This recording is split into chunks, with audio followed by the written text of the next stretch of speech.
This deep conditioner has saved my natural hair life, okay? I'm gonna tell you what's up. First of all, I need to give credit to Miss Whitney on Natural 85. She made a video and she used sweet potato on her hair. I decided to try it and it was okay for me. On her hair, it worked great for her. But on my hair, it needs a little extra TLC.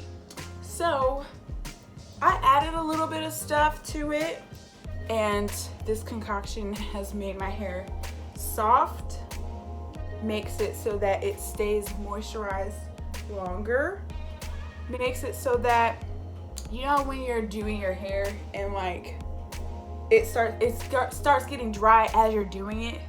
My hair does not do that if I use this mask. My hair stays wet the whole time I'm doing it. Not dripping wet, but it doesn't dry out. It stays wet. It does not feel like straw. It is actually curly. It is defined as soon as I rinse my hair. My hair has never been this defined with just products alone. So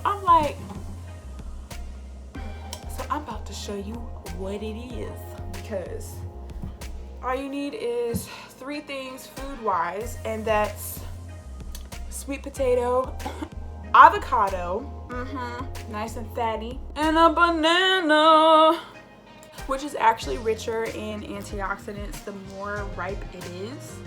Because I know you probably look at it just like, girl, that banana brown as hell, but it's good for your hair. It's good for your hair, okay? Just listen to me. Hello? I got a new recipe. It is important. So here's a little peek at some things you will need.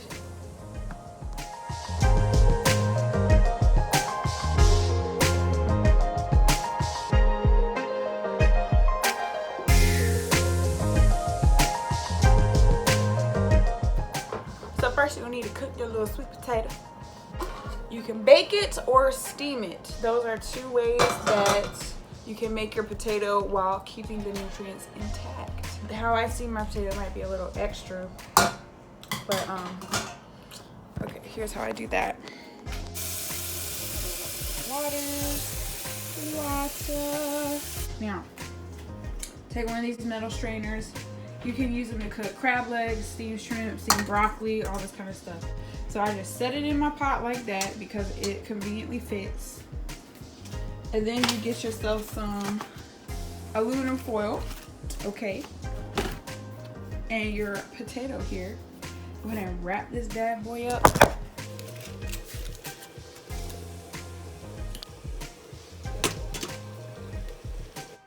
All right, y'all, voice over me here. Let's put this banana into our mixture. So I break mine into smaller pieces just to make the blending easier. Next, just grab and go with that avocado and you're ready to add your oils. I went by measurements of 1 teaspoon, a teaspoon of this, a teaspoon of that, and even a teaspoon of some of this. Let's do a ½ teaspoon of this.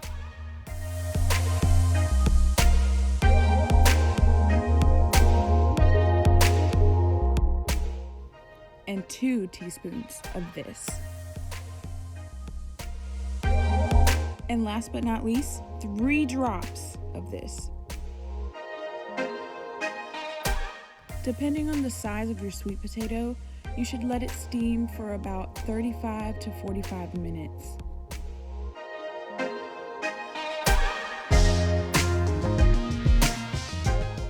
When time's up for your sweet potato, gently cut across the surface of it in both directions and peel the skin right off. So my sweet potato came out a little bit firmer than I would have liked, but I think that's okay since, in essence, the less you cook something, the more the nutrients are intact. So we just gonna put her right on in there. Ain't nothing wrong with that.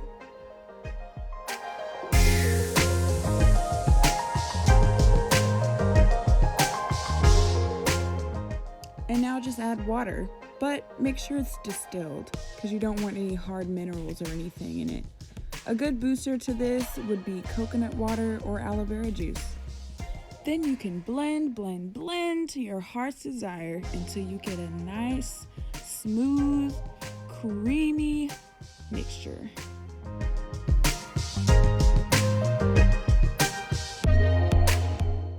Look at that. Look at how smooth that is. And if you're not using it right away, just put a lid on it or wrap it up and throw it in the freezer